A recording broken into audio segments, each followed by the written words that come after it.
اللہ علیہ وسلم نے جو دین اسلام کے ارکان بیان کیے اس میں حج کو بھی دین اسلام کا رکن قرار دیا، اور آپ صلی اللہ علیہ وسلم نے فرمایا کہ تابعوا بین الحج والعمرہ، کہ حج اور عمرہ پے در پے کیا کرو۔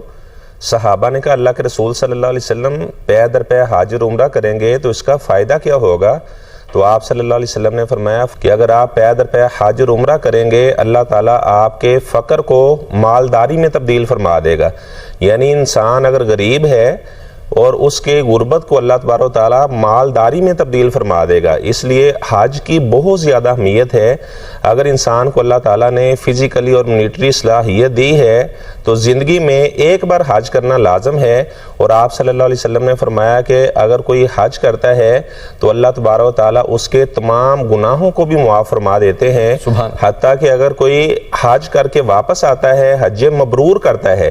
پوچھا گیا حسن بصری رحمۃ اللہ علیہ سے کہ حج مبرور کسے کہتے ہیں؟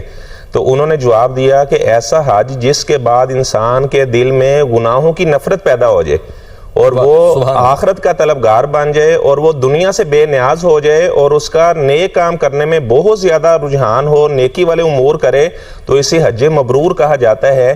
اور حج مبرور کے بعد جب انسان واپس اپنے گھر کی طرف آتا ہے تو اس کے سارے صغیرہ اور کبیرہ گناہوں کو معاف کر دیا جاتا ہے۔ سبحان اللہ۔